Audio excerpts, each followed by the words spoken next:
Everyone and welcome back.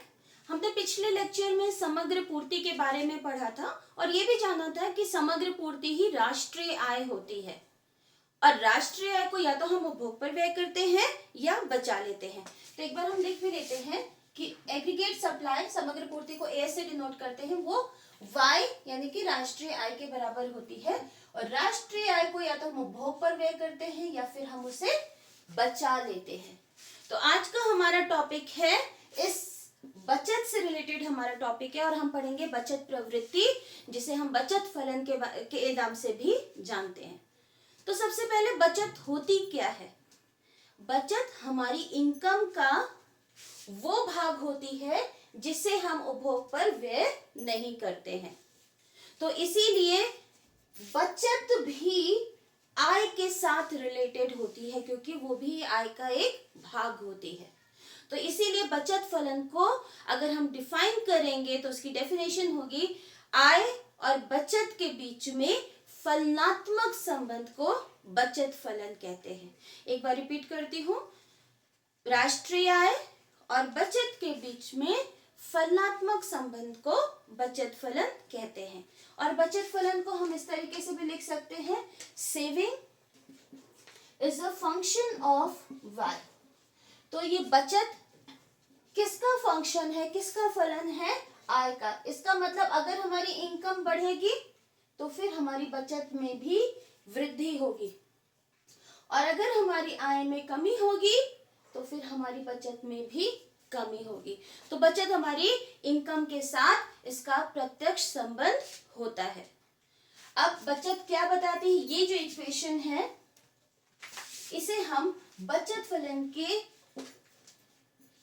Equation के रूप में देखते हैं और ये क्या बताती है, एक स्पेसिफिक आय के स्तर पर यानी कि एक विशिष्ट आय के स्तर पर कितनी बचत हो रही है, ये इस इक्वेशन के द्वारा पता चलता है।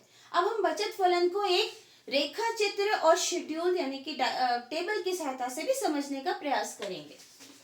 तो हम सबसे पहले टेबल बनाते हैं और यहाँ पे हम लिख भी देते हैं y is equal to as is equal to c plus s।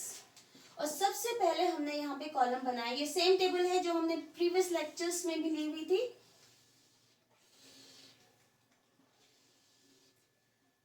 y हम 600, 0, 100, 200, 300, 400, 500 एंड 600।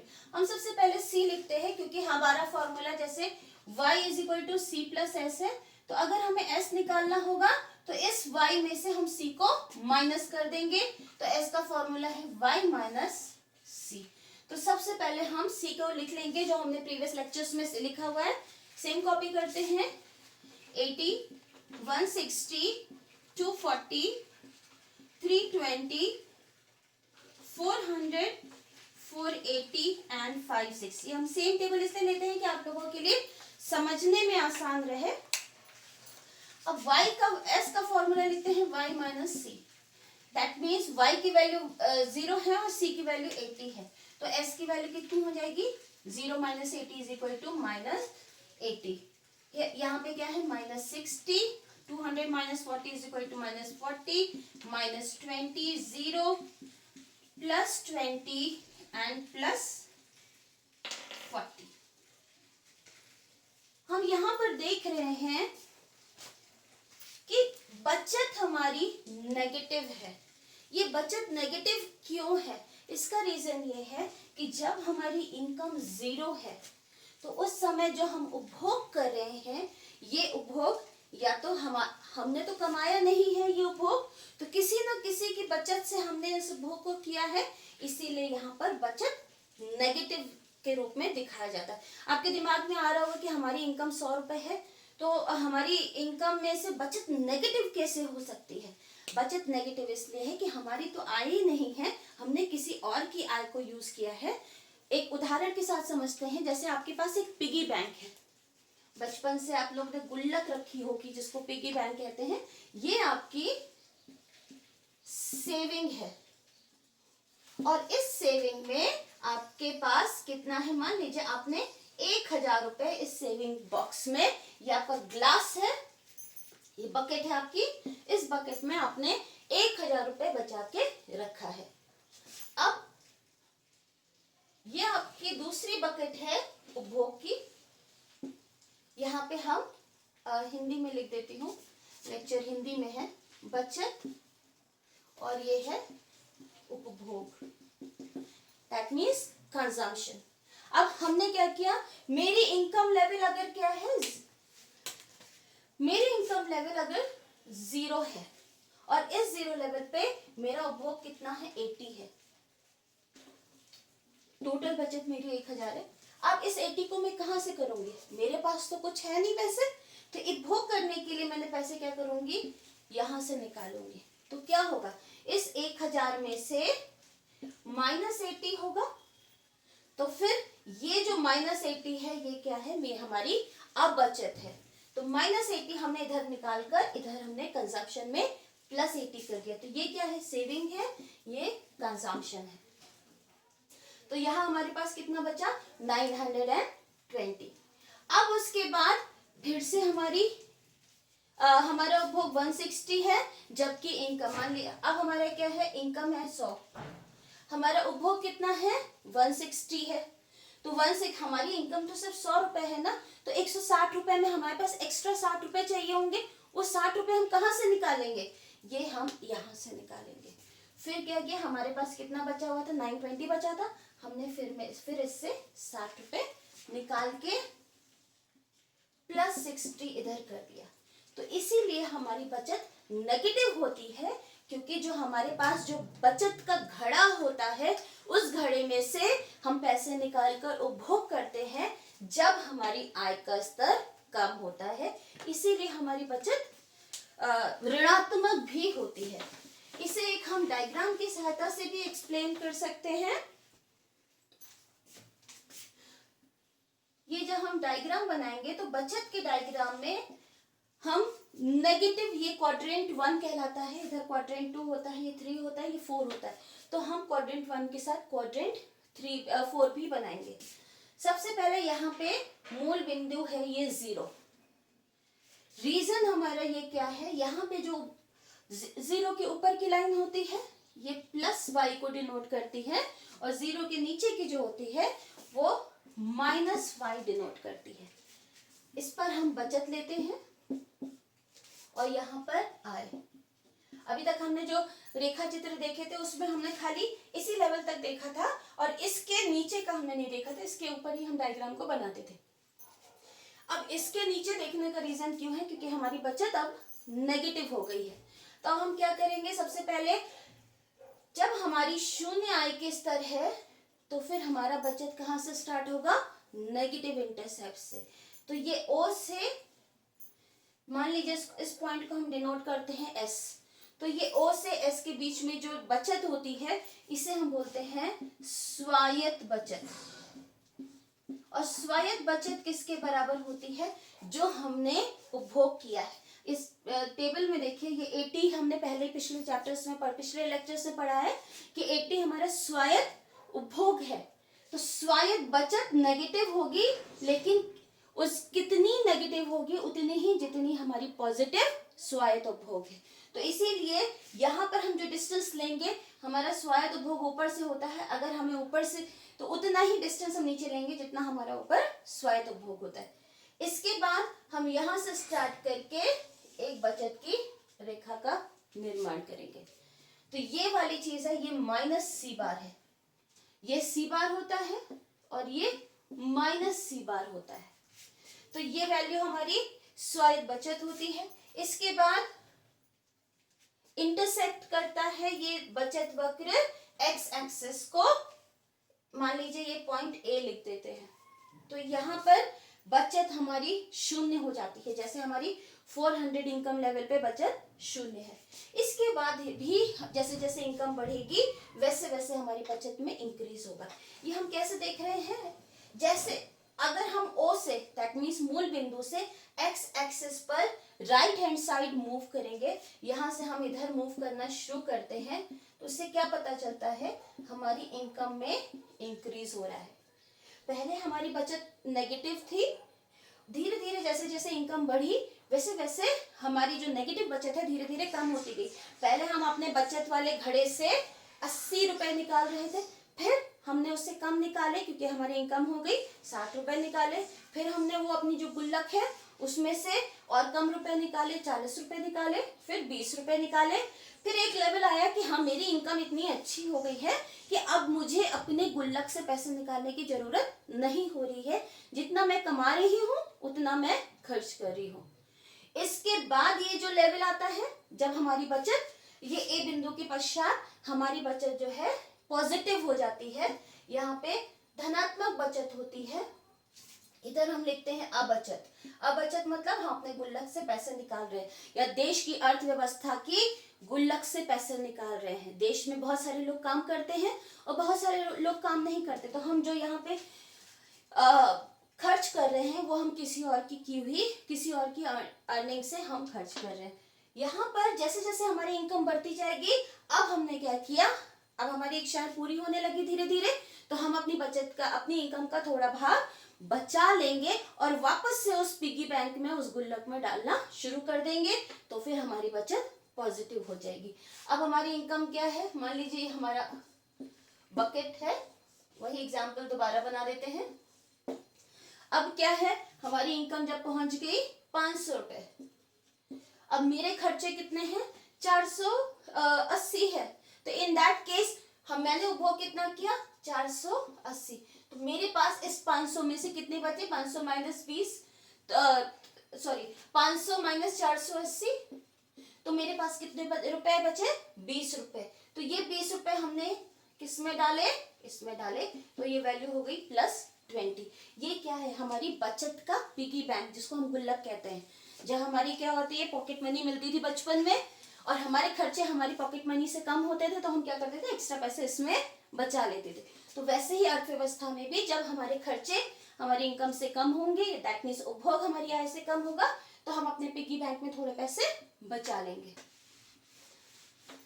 तो ये चीजें हमने बचत वक्र के बारे में या बचत फलन के बारे में डिस्कस की। अब इसके बाद जब हम इस डायग्राम या टेबल के बारे में देखते हैं, तो कुछ पॉइंट्स जो हमें इसको देख के समझ में आते हैं, उसको एक बार हम समराइज कर देते हैं। तो पहला है बचत वक्र का आरंभ। तो बचत वक्र का जो आरंभ होता है वो हमेशा y एक्सिस के नेगेटिव इंटरसेप्ट से स्टार्ट होता है। इसका मतलब जो y एक्सिस है वहां पे जो ऋणात्मक पक्ष है, क्योंकि 0 के नीचे जितनी भी वैल्यूज होंगी सब नेगेटिव में होंगी, ऋणात्मक होंगी, इसके ऊपर की वैल्यूज पॉजिटिव होंगी। तो स्टार्ट कहां से होगा, ऋणात्मक पक्ष से स्टार्ट होता है। क्यों, क्योंकि शून्य आय के स्तर पर भी कुछ हमारा उपभोग होता है जो पुरानी की हुई बचतों से लिया जाता है, इसीलिए ये y एक्सिस से स्टार्ट होता है लेकिन नेगेटिव साइड से। फिर दूसरा पॉइंट क्या होगा, ढाल, बचत वक्र का ढाल। तो बचत वक्र का ढाल नीचे से ऊपर की ओर बढ़ती हुई रेखा होगी। वो ये बताती है कि जैसे जैसे हमारी इनकम यहाँ पे इंक्रीज हो रही है वैसे वैसे हमारी बचत भी बढ़ रही है। एक्स एक्सिस पे जैसे हमारी इनकम इंक्रीज हो रही है, वाई एक्सिस पर वैसे ही हमारी बचत में भी वृद्धि हो रही है। इसलिए इसका ढाल कैसा होता है, धनात्मक या फिर पॉजिटिव ढाल होता है, जो बताता है कि S और Y में प्रत्यक्ष संबंध है। इन दोनों में प्रत्यक्ष या डायरेक्ट रिलेशन बताता है कि दोनों की डायरेक्ट या प्रत्यक्ष संबंध का मतलब है चेंज होने की दिशा सेम है। दैट मीन्स इनकम बढ़ रही है तो बचत भी बढ़ेगी, दोनों एक साथ ऊपर उठे, या इनकम घट रही है तो बचत भी नीचे आएगी, तो चेंज होने की दिशा एक ही होती है। इसे हम धनात्मक या पॉजिटिव संबंध कहते हैं। थर्ड पॉइंट जो हमने बचत के बारे में देखा है बचत फलन में, वो है सम विच्छेद बिंदु। सम विच्छेद बिंदु, जिसे हम इंग्लिश में ब्रेक इवन पॉइंट कहते हैं। हमने कंजम्पशन में भी ब्रेक इवन पॉइंट पढ़ा था। ब्रेक इवन पॉइंट वो बिंदु होता है जहां पर हमारा ये वाला जो हमारा पॉइंट है, ये ब्रेक इवन पॉइंट है। क्यों, अगर इसके आगे हम एक कॉलम और बना सकते हैं। ब्रेक इवन पॉइंट का मतलब है कि हम जितनी इनकम अर्न कर रहे हैं वो पूरी की पूरी इनकम हम खर्च कर दे रहे हैं और हमारी बचत शून्य है। ना हमें पुरानी की भी बचतों में से निकालना है, ना बचत नेगेटिव है, ना हम पॉजिटिव बचत कर रहे हैं, तो बचत हमारी यहाँ पे शून्य होती है। उससे पहले हमारी बचत क्या है? ऋणात्मक होती है, ऋणात्मक बचत। इसके बाद हमारी धनात्मक बचत हो जाएगी। तो ये वाला बिंदु जहां पे हमारा y इज इक्वल टू सी, जितना हमने अर्न किया है उतना ही हमने खर्च कर दिया, तो हमारी सेविंग 0 होगी। जो यहाँ पे डायग्राम में हमने ए बिंदु पे दिखाया है, यहाँ पे s इज इक्वल टू 0 है। इस बिंदु को हम कहते हैं सम विच्छेद बिंदु। नेक्स्ट पॉइंट, हम इसके बाद लास्ट पॉइंट है धनात्मक बचत। धनात्मक बचत मीन्स अब जब हमारी इनकम इतनी हो जाती है कि हमारी कंजम्पशन से हम इनकम से कुछ पैसा बचा भी पाते हैं, तो उस समय हमारी कंजम्पशन इनकम से कम हो जाती है। जैसे यहाँ पे इनकम 500 है, कंजम्पशन 480 है। उसी तरीके से यहाँ पे भी ये जो गैप है, ये क्या है? ये गैप है बचत का। तो जब हमारी इनकम कम हो, इनकम ज्यादा है, उपभोग कम है, तो हम कुछ भाग बचा लेंगे। तो यहाँ पे ये जो गैप के बीच में दिख रहा है, ये हमारी पॉजिटिव बचत है। तो ये इतना ही है हमारे, इतना अगर आपको बचत फलन के बारे में क्वेश्चन में पूछा जाता है तो आप इतना बताएंगे। इसके अलावा अब हम नेक्स्ट टॉपिक डिस्कस करते हैं बचत फलन की मैथमेटिकल इक्वेशन। जैसे हमने कंजम्पशन फंक्शन की डिस्कस की थी कि इक्वेशन कैसे बनती है, तो हम बचत फलन की इक्वेशन भी बनाकर देखते हैं। अब हमें ये पता है y is equal to C plus s. तो ये बचत और उपभोग एक दूसरे के पूरक होते हैं। तो अगर हमें, मैंने टॉपिक नहीं लिखा, इक्वेशन या समीकरण बनाएंगे, अब इसका मैथमेटिकल समीकरण बनाएंगे, तो हमें ये पता है income is equal to C plus s और बचत is equal to, saving is equal to y minus c. इसको अगर हम इक्वेशन 1 कह लेते हैं, तो अगर हमें बचत को कैलकुलेट करना है तो हम इस फॉर्मूले से बचत को कैलकुलेट कर सकते हैं। लेकिन अगर हमारे पास सीधे सीधे उपभोग नहीं दिया होता है, हमें उपभोग की इक्वेशन दी है, तो फिर हम बचत की इक्वेशन को कैलकुलेट कर सकते हैं। हमने जैसे पिछले लेक्चर्स में पढ़ा था कि उपभोग की इक्वेशन कैसे होती है, यहीं पे लिख देते हैं। उपभोग की इक्वेशन या समीकरण इज इक्वल टू कैसे दर्शाया था? C is equal to C bar plus B y, और सी बार को हम कभी कभी ए से भी डिनोट करते हैं हायर क्लास की बुक्स में। तो ये दोनों एक ही चीज है, ए फॉर ऑटोनॉमस कंजम्पशन या फिर स्वायत्त उपभोग। तो अगर हमारे पास सीधे सीधे उपभोग ना देकर उपभोग की इक्वेशन दी है, तो फिर इस इक्वेशन से हम बचत की इक्वेशन को डिराइव कर सकते हैं। करके देखते हैं। ये जो इक्वेशन 1 है, इस इक्वेशन 1 में इस सी की इक्वेशन को हम पुट करते हैं। तो हम लिख भी देते हैं 1 में सी की इक्वेशन सब्स्टिट्यूट करना या फिर प्रतिस्थापित करना करेंगे। अब s is equal to Y minus, अब हम यहाँ पे c की जगह ये पूरी c की इक्वेशन को कॉपी करेंगे। क्योंकि पूरी इक्वेशन कॉपी कर रहे हैं तो सबसे पहले हम ब्रैकेट लगाएंगे, c बार प्लस बी वाई। अब हम ब्रैकेट ओपन करेंगे, y माइनस ये पॉजिटिव वैल्यू है, नेगेटिव है, तो यहाँ पे बाहर आएगी तो वैल्यू माइनस हो जाएगी, माइनस सी बार, ये भी प्लस और माइनस, प्लस माइनस माइनस हो जाएगा, माइनस बी वाई। अब ये y और y दो टर्म्स हमारे y में दिए गए हैं, तो हम इनको एक साथ करेंगे, s इज इक्वल टू, और माइनस इसको हम y इधर ले जाएंगे, c इधर ले जाएंगे, तो माइनस सी बार। अब y को हम इधर ले जाते हैं, प्लस, क्योंकि y की वैल्यू पॉजिटिव है इसलिए हमने यहाँ पे प्लस लगाया। उसके बाद y, इस चीज को हमने y लिखा और ये हमने ये वाला टर्म कॉपी किया माइनस बी वाई। अब हम देख रहे हैं ये y और ये y कॉमन ले सकते हैं हम, तो इसको इक्वेशन हम आगे इधर लिख देते हैं। s is equal to minus C bar, ये तो हमने एज इट इज कॉपी कर लिया। अब हम यहाँ पे y को कॉमन ले लेंगे प्लस y और ब्रैकेट में आ जाएगा इस y की जगह 1 माइनस बी। इसको हम ऐसे लिख सकते हैं माइनस सी bar plus 1 minus B Y. तो ये हमारी सेविंग की इक्वेशन है, क्योंकि सी बार को हम ए से भी डिनोट कर सकते हैं। सी बार इज इक्वल टू ए, जो आप हायर क्लासेस की बुक में पढ़ेंगे उसमें ए दिखेगा, तो हम इसको ऐसे भी लिख सकते हैं S is equal to A plus 1 minus B Y. इसको माइनस में आएगा। तो ये दोनों इक्वेशंस हम, इससे हमें क्या पता चला कि अगर हमारे पास उपभोग की इक्वेशन है तो उससे हमें बचत की इक्वेशन डिराइव कर सकते हैं। एक बार हम ये तो कैसे डिराइव करते हैं वो हमने देख लिया है, एक बार डायरेक्ट करके देखते हैं जिससे आपको बिना इतने बड़े प्रोसेस के सीधे सीधे कर लेंगे। सबसे पहले c is equal to C bar plus B Y.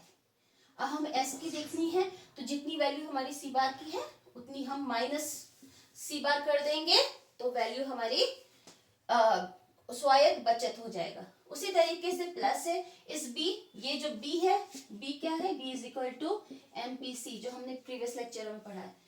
1 minus B is equal to MPS होता है जो हम नेक्स्ट लेक्चर में पढ़ेंगे। तो फिलहाल हम 1 माइनस बी ही लिख देते हैं। तो ये जो b है इसकी जगह हम लिख सकते हैं 1 माइनस बी और y एज इट इज हमने कॉपी कर लिया। तो अगर हमारे पास कंजम्पशन की इक्वेशन दी गई है तो हम सीधे सीधे बचत की इक्वेशन को हम इसी में से डिराइव कर सकते हैं। सी बार एज इट इज उतारेंगे, बस साइन हम चेंज कर देंगे, नेगेटिव कर देंगे। बी में हम 1 माइनस बी कर देंगे। तो हमने ये चेंज किया है और इस साइन को चेंज किया है। तो इस तरीके से हमने बचत की इक्वेशन को डिराइव किया है। हम देखते हैं बचत की इक्वेशन अगर हमारे पास दी गई हो तो हम कैसे बचत वक्र का निर्माण कर सकते हैं या बचत को हम कैलकुलेट कर सकते हैं, और कैसे हम एक एग्जांपल से देखते हैं कि इक्वेशन को भी हम कैसे चेंज करेंगे। मान लीजिए हमारे पास दिया गया है 80 प्लस 0.8 y, ये हमारी उपभोग की इक्वेशन है। अब हम उपभोग की इक्वेशन से बचत की इक्वेशन को डिराइव करेंगे तो यहाँ पे क्या होगा, -80 हो जाएगा प्लस, अब 1, ये तो वैल्यू b की होती है तो 1 माइनस 0.8 y हो गया। 0.8 था, 1 ये b की वैल्यू है तो यहाँ पे 1 माइनस b हो गया तो 1 माइनस 0.8 हो गया। तो हमने डिराइव कर ली -80 प्लस 0.2 y। अगर हमारे पास ये इक्वेशन है, ये वाला पार्ट हमारे इस इक्वेशन में क्या है, ये है स्वायत्त बचत। जो फर्स्ट पार्ट है ये है स्वायत्त बचत। ये जो 0.2 है ये सेकेंड भाग है इस इक्वेशन का, ये दर्शाता है MPS, जिसको हिंदी में कहेंगे सीमांत बचत प्रवृत्ति। हम नेक्स्ट लेक्चर में इसको डिस्कस करेंगे। ये होता है बचत वक्र का ढाल। तो ये वैल्यू जितनी ज्यादा होगी हमारे बचत वक्र का ढाल उतना अधिक होगा। अब अगर हमारे पास ये स्वायत्त बचत गिवन हो और हमारे पास MPS या बचत वक्र का ढाल गिवन हो तो हम क्या कर सकते हैं, आय के विभिन्न स्तर पर बचत की गणना कर सकते हैं। अब हम एक बना के देखते हैं कैसे करते हैं, सेम टेबल हम डिस्कस करेंगे। मान लीजिए हमारे पास y की वैल्यू दी गई है, हम बहुत ज्यादा नहीं डिस्कस करेंगे, खाली 4 लेवल ऑफ इनकम के 4 लेवल ही करते हैं, 0, 100, 200 एंड 300। मान लीजिए हमारे पास इक्वेशन दी गई, हम बचत को कैसे कैलकुलेट करेंगे। एस की इक्वेशन दी गई है -80 प्लस 0.2 y। तो अब क्या होगा, इज इक्वल टू एस। अब हम क्या करेंगे, जहां जहां y है वहां वहां हम इनकम को पुट करते जाएंगे और हमारी आय के उस स्तर पर बचत कैलकुलेट होती जाएगी। अब हम डिस्कस देख करके देखते हैं। -80 प्लस 0.2 y की वैल्यू यहाँ पे 0 है, तो इंटू y करेंगे, तो इंटू 0 करेंगे तो वैल्यू क्या हो, किसी भी चीज को 0 से मल्टीप्लाई करते हैं तो ये वैल्यू तो हमारी 0 आ जाएगी। तो यहाँ पे इसका आंसर क्या आएगा, -80 प्लस 0 इज इक्वल टू -80। आगे करके देखते हैं, -80 प्लस 0.2, अब y की वैल्यू कितनी है 100 इंटू 100, तो 0.2 इंटू 100 की वैल्यू क्या आएगी 20। ये वैल्यू कितनी आई +20, तो -80 प्लस 20 कितना आया -60। 80 में से 20 माइनस किया, वैल्यू 60 आई। फिर -80, मैं इसको रब कर देती हूँ, -80 प्लस 0.2, अब y की वैल्यू हमारी कितनी है 200 इंटू 200 करेंगे तो इसकी वैल्यू कितनी आएगी +40। अगर 0.2 इंटू 200 करेंगे तो वैल्यू आएगी +40। तो -80 में से +40 किया तो वैल्यू कितनी आएगी -40। 80 में से 40 माइनस कर दिया, हमारी वैल्यू माइनस में आई क्योंकि हमारी वैल्यू बिगर वैल्यू नेगेटिव है। नेक्स्ट हमारा 300 है, फिर हम उसी को कॉपी करते हैं, -80 प्लस 0.2 इंटू 300। अब इसकी वैल्यू कितनी होगी +2 इंटू 3 करके +60 आ जाएगी हमारी इसकी वैल्यू। 60 हम 80 में से माइनस करेंगे, वैल्यू कितनी आएगी -20। और इसी तरीके से हम बाकी इनकम लेवल पर भी इसी तरीके से कैलकुलेट कर सकते हैं। अब अगर हमें इसके बेसिस पे डायग्राम बनाना है तो हम डायग्राम कैसे बनाएंगे, सेम जैसे डायग्राम बनाया था। ये हमारा मूल बिंदु है, ये y एक्सिस है, ये भी y है बट -y है, ये +y है। यहाँ पर हमने दिखाया आय, यहाँ पर बचत। अब आय हम कितना दिखाते हैं 100, 200, 300 तक ही लिया है। बचत 20 -20 -40 -60 -80, हम -80 तक ही दिखा रहे हैं क्योंकि आपका 80 मैक्सिमम है। जब हमारी इनकम लेवल 0 है तो फिर बचत हमारी 80 है, -80 है, तो हमारा ये -80 क्या होगा, बचत वक्र का स्टार्टिंग पॉइंट। जब इनकम हमारी 100 है तो बचत कितनी है -60, तो यहाँ 100 है और ये -60, यहाँ पे एक हमने पॉइंट लगा दिया। इसके बाद जब हमारी इनकम 200 है तब बचत -40 है, तो 200 पे हमने यहाँ पे मार्क लगाया 40। उसके बाद -20, 300 ऑफ इनकम पे है, तो 300 आय के स्तर पर, ये है 300 आय का स्तर, ये है 200, बचत हमारी कितनी है -20। इनफैक्ट अगला वाला अगर हम कैलकुलेट करते तो बचत हमारी यहाँ पे 400 पे बचत हमारी 0 होती, जो हमने अगर आप पूरा टेबल उसको बनाएंगे तो फिर दिखेगा। तो अब हम इन पॉइंट्स को अगर हम जोड़ते जाएंगे तो ये वैल्यू हमारी आ जाएगी, इसको हम दिखा देते हैं 4। तो ये हमारा बचत वक्र है। जब आप इसको ग्राफ पेपर पर प्लॉट करेंगे तो फिर आपका जो कर्व बनेगा वो इक्वल बनेगा। यहाँ पे उतना स्ट्रेट लाइन नहीं बन पाया है क्योंकि हमने जो डिस्टेंस लिए हैं वो अनइक्वल है। ये इस तरह से जब प्लॉटिंग की जाती है, या तो आप स्केल से मेजरमेंट करके करेंगे या फिर ग्राफ पेपर पे करेंगे। तो हमने देखा कैसे बचत वक्र से, बचत की इक्वेशन से कैसे, कंजम्पशन की इक्वेशन से कैसे हम बचत की इक्वेशन को डिराइव करते हैं। बचत की इक्वेशन है तो फिर हम बचत की कैलकुलेशन करके उसके बेसिस पे डायग्राम भी बना सकते हैं। अब आज के लेक्चर का लास्ट टॉपिक है कि अगर हमारे पास उपभोग वक्र दिया गया है तो हम बचत वक्र को कैसे डिराइव करेंगे। या हमारे पास बचत वक्र दिया है, तो हम उपभोग वक्र को कैसे डिराइव करेंगे, कैसे निकालेंगे। तो यहाँ पे उपभोग वक्र से बचत वक्र का निर्माण।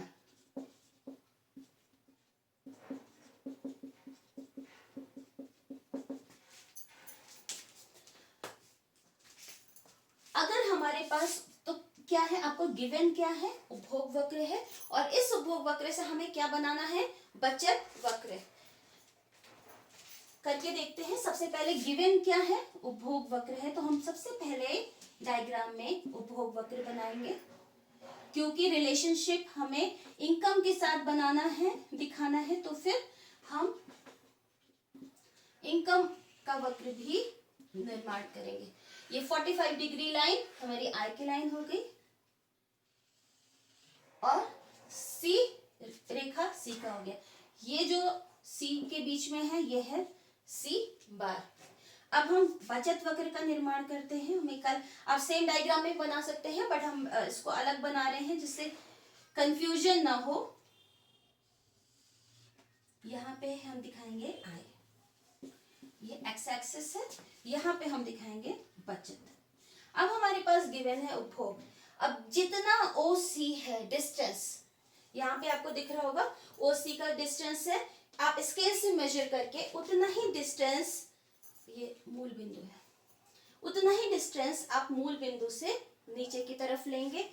ये हमारा बचत वक्र का आरंभिक बिंदु है minus C bar. That means ये जितनी वैल्यू होगी तो उतनी ही वैल्यू माइनस सी बार की भी होगी। Plus c bar is equal to minus C bar. अगर माइनस 80 है तो यहाँ यहाँ प्लस 80 है तो यहाँ माइनस 80 होगा, यहाँ प्लस 40 है तो यहाँ माइनस 40 होगा। अब इसके बाद ये तो हमने बचत वक्र का आरंभिक बिंदु बना लिया। दूसरी पॉइंट है, इसको हम ए बिंदु कह लेते हैं। ये ब्रेक इवन पॉइंट है, समविच्छेद बिंदु, जहां हमें पता है C is equal to Y होती है। जब समविच्छेद बिंदु होगा, पूरी आय खर्च हो जा रही है, तो हमारे पास बचेगा क्या, 0। तो यहाँ पे से एक हम वर्टिकल लाइन ड्रॉ करेंगे, जहां पे S इज इक्वल टू 0 होगा, क्योंकि C is equal to Y है। इस बिंदु को हम B बिंदु डिनोट करते हैं। अब हम S बिंदु और B बिंदु को हम कनेक्ट कर देंगे, ज्वाइन करेंगे इन दोनों पॉइंट्स को। ये इस तरीके से अगर हमारे पास उपभोग वक्र दिया है तो हम बचत वक्र का निर्माण करेंगे। और अगर आपके एग्जाम में क्वेश्चन आता है तो आप पूरे इसके स्टेप्स लिखेंगे कि बचत और उपभोग एक दूसरे के पूरक होते हैं। y is equal to C plus S होता है, तो अगर हमारे पास y एंड c गिवन है तो हम s ऑटोमेटिकली कैलकुलेट कर लेंगे। इस डायग्राम में क्या किया है, y और c गिवन था, हमने यहाँ पे इनकम की रेखा भी बना ली है और कंजम्पशन की रेखा भी बना ली है। इतना हमने लिखा। उसके बाद हम आरंभिक, फिर नेक्स्ट पॉइंट हमारा क्या समझाएंगे, स्टार्टिंग, कि कब कैसे स्टार्ट होता है। तो y एक्सिस के नेगेटिव इंटरसेप्ट से स्टार्ट होता है, क्योंकि जब हमारी शून्य आय के स्तर पर पॉजिटिव उपभोग होगा वो पुरानी की हुई बचतों से लिया जाएगा, इसलिए हमारा ये उपभोग वक्र बचत वक्र y एक्सिस के नेगेटिव इंटरसेप्ट से स्टार्ट होता है। और कहाँ से स्टार्ट होगा, जितना हमारा पॉजिटिव उपभोग है उतनी ही हमारी नेगेटिव बचत होगी। नेक्स्ट पॉइंट बताएंगे हम इसके बारे में, ब्रेक इवन पॉइंट या समविच्छेद बिंदु, कि जहां C is equal to Y है वहां पे हम एक पॉइंट लगाएंगे, वहां से नीचे वर्टिकल लाइन ड्रॉ करेंगे और उस बिंदु को हम S इज इक्वल टू 0 दिखाएंगे, और इस बिंदु पर बचत वक्र y एक्सिस को इंटरसेक्ट करेगा। इन दोनों S और B को हम ज्वाइन करेंगे तो हमारा बचत वक्र का निर्माण हो जाएगा। उसी तरीके से कभी कभी क्वेश्चन इस तरीके से भी आ सकते हैं कि आपके पास बचत वक्र दिया गया है और इससे आपको उपभोग का निर्माण करना है, उपभोग वक्र का निर्माण। तो हम इसको भी करके देखते हैं। तो हमारे पास गिवन क्या है, बचत वक्र है, तो हम पहले बचत वक्र बना के देखते हैं। सॉरी,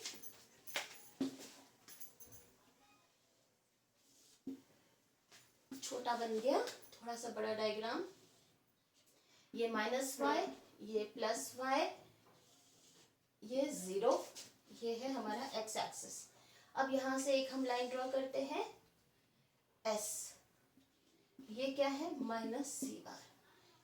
यहाँ पे ये पॉइंट A है जहाँ पे S इज इक्वल टू 0 है। तो हमें गिवन क्या था, बचत वक्र। अब इस वक्र से हमें क्या बनाना है, उपभोग बनाना है। तो हम नीचे दूसरा डायग्राम बनाते हैं। यहाँ पे हमें दिखाया बचत और यहाँ पे आय है या इनकम है। अब हम नेक्स्ट डायग्राम बनाते हैं उपभोग ड्रॉ करने के लिए। ये भी हमारा X axis, this is Y axis. यहाँ पे हम दिखा रहे हैं उपभोग, सी मूल बिंदु है, यहाँ है इनकम। अब सबसे पहले तो हमें इनकम लाइन बना लेंगे क्योंकि हमारा रिलेशनशिप किससे दर्शाना है, वाई से। तो सबसे पहले हमने y बना लिया और हमें पता है y is equal to C plus S है। तो अब हमारे पास y गिवन है, हमारे पास s गिवन है, ये दो वैल्यूज गिवन है। तो इसके बेसिस पे हम c को कैलकुलेट कर सकते हैं। सेम चीज है। अब हम सबसे पहले देखेंगे c का स्टार्टिंग पॉइंट। c कहाँ स्टार्ट होगा, जितना हमारा नेगेटिव इंटरसेप्ट पर जितने डिस्टेंस पे हमने बचत बनाई है उतनी ही हमारी पॉजिटिव स्वायत्त उपभोग होगा। तो जितना माइनस सी बार है नीचे की तरफ उतना ही हम यहाँ पे सी का स्टार्टिंग पॉइंट बनाएंगे और ये है प्लस सी बार। ये क्या है, स्वायत्त उपभोग है जो हमने पुरानी की हुई बचतों से निकाला है। ये हमारा आरंभिक बिंदु हो गया जहां पे एस वक्र ने, बचत वक्र ने एक्स एक्सिस को काटा है, वहां पे बचत शून्य है। और जब बचत शून्य है तो हमें पता है कि बचत उपभोग इनकम के बराबर होगा। तो यहां से एक हम वर्टिकल लाइन ड्रॉ करेंगे इनकम कर्व की तरफ और इसको हम डिनोट करेंगे पॉइंट बी। वहां पे ए लिखा है हमने, यहाँ पे बी लिखा। आप कोई भी नाम दे सकते हैं, सी डी ई जो चाहिए। अब ये जो सी बिंदु है और बी बिंदु है, इन दोनों को ज्वाइन कर देंगे तो ये हमारा उपभोग वक्र का निर्माण हो जाएगा। तो अगर हम एनसीईआरटी के क्वेश्चंस की बात करें तो इस तरह के दोनों ही क्वेश्चन पूछे जाते हैं, या तो उपभोग वक्र से बचत वक्र का निर्माण या बचत वक्र से उपभोग वक्र का निर्माण। आप न सिर्फ ये डायग्राम बनाएंगे, आप समझाएंगे भी कि आपने ये वक्र का निर्माण कैसे किया है। ये दो पॉइंट आपको समझाने हैं। पहले आप इंट्रोडक्शन लिखेंगे, एक दूसरे के पूरक होते हैं। अगर हमारे पास ये दोनों वैल्यूज में से, तीन वैल्यूज में से दो वैल्यू गिवन होगी तो हम तीसरे को ज्ञात कर सकते हैं। फिर उसके बाद डायग्राम बनाएंगे, देन हम ये दोनों पॉइंट समझाएंगे और थर्ड पॉइंट में पॉइंट्स को, जो बिंदु हमारे पास दिए गए हैं उनको हम ज्वाइन करेंगे और वक्र का निर्माण हो जाएगा जहां हमने सी और बी को ज्वाइन किया है। तो आज की क्लास में इतना ही। अगली क्लास में हम उपभोग प्रवृत्ति के प्रकार के बारे में पढ़ेंगे और उस पर रिलेटेड हम कुछ न्यूमेरिकल्स को भी करके देखेंगे। Thank you so much.